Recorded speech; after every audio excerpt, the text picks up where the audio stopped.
అంటే ఇక్కడ ప్రజలు మరి మల్కాజిగిరి ప్రజలు బీజేపీని ఆదరిస్తారని మీకు నమ్మకం ఉందా? 100% ఉంది ఉంది.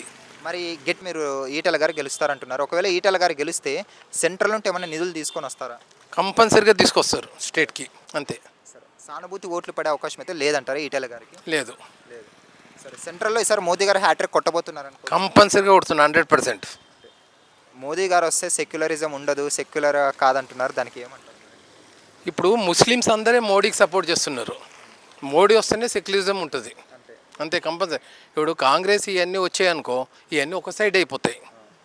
ఇప్పుడు ఈ మోడీ అంటే ఇప్పుడు ఇండియాలో 80-90% హిందూసే ఉన్నారు. ఆయన ముస్లిమ్స్ అందరు ఇక్కడ చాలా పవర్ఫుల్గా జీవించగలుగుతున్నారు. Okay, thanks. Thank you. Hello, మీ పేరు? నా పేరు సూరజ్ కుమార్. ఎంపీ ఎలక్షన్లు వస్తున్నాయి సార్, ఏ పార్టీకి ఎక్కువ సీట్లు వచ్చే అవకాశం ఉంది? బీజేపీకి వస్తాయి. ఎందుకు బీజేపీ అనుకుంటున్నారు? అంటే నరేంద్ర మోడీ మంచిగా అభివృద్ధి చేస్తున్నాడు కదా, అన్నీ ఏదైనా సౌకర్యంగా అన్నీ అభివృద్ధి చేస్తున్నాడు నరేంద్ర మోడీ. ఏం కావాలంటే అది ఇస్తున్నాడు కదా, అందుకే బీజేపీ వస్తుంది. మళ్ళీ బీజేపీ వస్తుంది. ఎందుకు బీజేపీ రావాలని? అంటే అన్నీ చేస్తున్నాడు నరేంద్ర మోదీ అంటున్నారు. ఒకవేళ నరేంద్ర మోడీ వస్తే గొడవలు అలాంటివి ఏం జరగవు? లేదు, జరిగాయి గొడవలు అన్నీ జరిగాయి.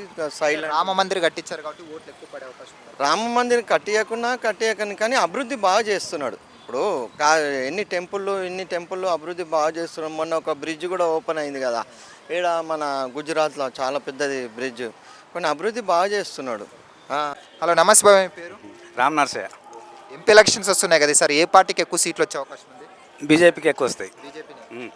మరి బీజేపీ అంటున్నారు, ఇక్కడ మీ మల్కాజ్గిరిలో ఈటెల రాజేంద్ర గారు పోటీ చేస్తున్నారు, బీజేపీ నుండి గెలుస్తారా? గెలుస్తారు, ఈజీగా గెలుస్తాడు. ఎందుకని అంత నమ్మకం? ఆయన ఉద్యమాల్లో పాల్గొన్నాడు, పార్టీ పక్క పెట్టు. ఆయన నలుగురు జనాలలో తెలిసిన వ్యక్తి. కానీ తెలంగాణ వాసైనా నాన్ లోకల్ అంటున్నారు కదా మల్కాజ్గిరి. నాన్ లోకల్ లేదు, ఆయన మొత్తం తెలంగాణ మొత్తం ఆయన పేరుంది. నాన్ లోకల్ అని కాదు, కాకపోతే అక్కడ ఉంటే ఇప్పుడు ఇక్కడ మాత్రం ఆయన పేరు మాత్రం ఫస్ట్ ఉంది ఆయనది. నాన్ లోకల్ అనేది కాదు, తెలంగాణ మొత్తం ఆయన పేర్లు తెలవడం వల్ల లేరు. ఒకవేళ ఆయన గెలిచాడు అనుకో, ఎంపీగా కేంద్రం నుండి నిధులు తీసుకొని తెస్తాడు. ఇంకోటి ఏమైనా కేబినెట్లో మినిస్ట్రీ ఛాన్స్ వచ్చే అవకాశం? మినిస్టర్ కూడా ఇస్తారు ఆయనకు. ఆయన గట్టి పోటీ అనుకుంటే మల్కాజ్గిరిలో ఎవరు అనుకోవచ్చు? ఎవరు లేరు, ఇప్పుడు ఆయనే ఉన్నాడు.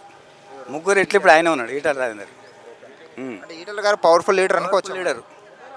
సెకండ్ ముఖ్యమంత్రి అవుతాడనే కేసీఆర్ పక్క పెట్టిండు. ఒకవేళ ఈటల గారు ఇక్కడ నాన్ లోకల్ అంటున్నారు, ఇంకోటి ఆయన గెలిచారనుకో కేంద్రంలో మినిస్ట్రీ ఇస్తారంటున్నారు కదా, ఇక్కడ ప్రధాన సమస్యలు మల్కాజ్గిరిలో అంటే ఏమని చెప్తారు? చాలానే ఉన్నాయి, అవన్నీ డెవలప్మెంట్ చేస్తాడు. మరి సానుభూతి ఓట్లు పడే అవకాశం ఉందా? పోయినసారి ఓడిపోయినారు కదా. సానుభూతి వస్తే తెలిసిన వ్యక్తి తెలంగాణ తెలియని వ్యక్తి లేడు, ఈటల గారు. సరే, భారీ మెజారిటీ. Okay, thanks. నో మనిషి. ఏవిరా బిడాక్ ఇదేనా రావుకాక గదేంది మీరు ఓట్లేనికి పోలే?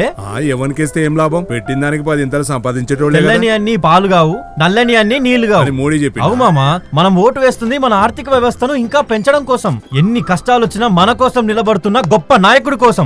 ఒకప్పుడు టెర్రరిస్టుల విధ్వంసాలతో, నక్సలైట్ల దాడులతో దద్దరిల్లిన నా నేల ఈ రోజు ఎక్కడా ఉగ్రవాదుల దాడులు లేకుండా, మతం పేరుతో మారణ హోమాలు లేకుండా ప్రశాంతంగా ఉందంటే కారణం మోదీ కాదంటామా? మోదీ గారి అడుగులో అడుగు వేస్తూ నేనుంటాను. మరి మీరు కమలం గుర్తుకి ఓటేద్దాం, బీజేపీని గెలిపిద్దాం. మోడీ మన అందరి నేస్తం, బీజేపీనే గెలిపించేద్దాం.